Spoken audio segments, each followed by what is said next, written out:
তোর মতো অপয়া অলক্ষী বাঞ্চার হাতে আমি কোনোদিনও কিছু খাবো না, তাহলে আমারও অলক্ষী লাগবে। আরে দাঁড়াও, কতদিন পর তোমার সাথে দেখা, একটু কথা বলি। তুহিন ভাই, আপনি কি সত্যি সোনিয়াকে বিয়ে করছেন? কিন্তু আপনার এত সুন্দর এত ভালো একটা বউ থাকার পর আপনি সোনিয়াকে কেন বিয়ে করছেন? সন্তানের মুখ দেখার লেগা আপা, সন্তানের মুখে বাপ ডাক শোনার লেগা। ও একটা বন্দা, ওর কোনোদিন বাচ্চা কাছে হইব না। তার মানে আপনি সন্তানের লোভে আপনার ঘরে একটা স্ত্রী থাকতে আপনি সোনিয়াকে বিয়ে করছেন যাতে আপনার ঘরে সন্তান আসে।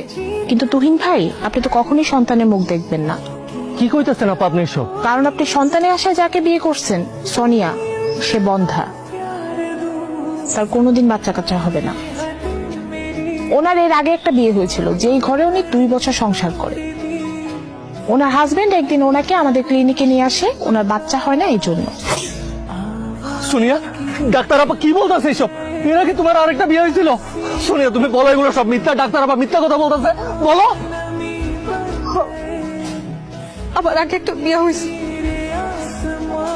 সোনিয়া, বিশ্বাস করো, তোমার এর আগে একটা বিয়ে হয়েছে, এটা নিয়ে আমার কোনো সমস্যা নাই। কিন্তু তুমি কও না, ডাক্তার আপা যে কইতাছে তোমার বাচ্চা কাছে হইব না, তুমি ভাঞ্জা, তুমি বন্ধা, এটা মিথ্যা কথা কও না সোনিয়া। ডাক্তার আপারে কও না, এটা মিথ্যা কথা কও না।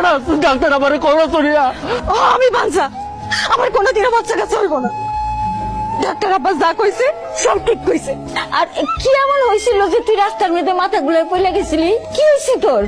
মা, আমার ঘরে বউ থাকা সত্ত্বেও আমি সোনিয়ারে বিয়ে করছি শুধুমাত্র একটা সন্তানের আশায়। সোনিয়া ও বাঞ্জা, ও কোনোদিন বাচ্চা কাচ্চার মা হইতে পারবো না।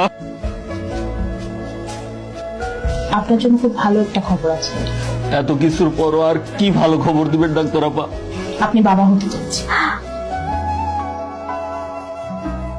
আপনার স্ত্রী ফাতেমা প্রেগনেন্ট। ওর এখন 6 মাস চলছে। প্রথম থেকে আমিই তার দেখাশোনা করছি। কি বলতেছেন ডাক্তার আপা? ফাতেমা প্রেগনেন্ট? কিন্তু আমি তো সেদিন আপনাকে ওইখানে পরীক্ষা করাইলাম, আপনি নিজের রিপোর্ট দেখলেন, রিপোর্ট দেখে কইলেন কি ফাতেমা কখনো মা হইতে পারবো না। ওর নাকি কি সমস্যা আছে? আসলে ওই দিন আমাদের একটা ভুল হয়েছিল।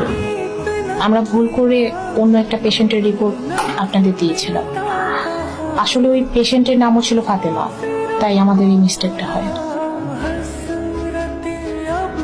আব্বা, এত বড় একটা খুশির খবর আপনি আমার আগে জানেন নাই কেন?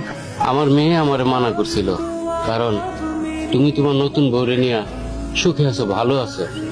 তার গর্ভে তোমার যে সন্তান হবে, সেই সন্তানকে তোমার পরিচয় দিয়া বড় করবা, মানুষ করবা।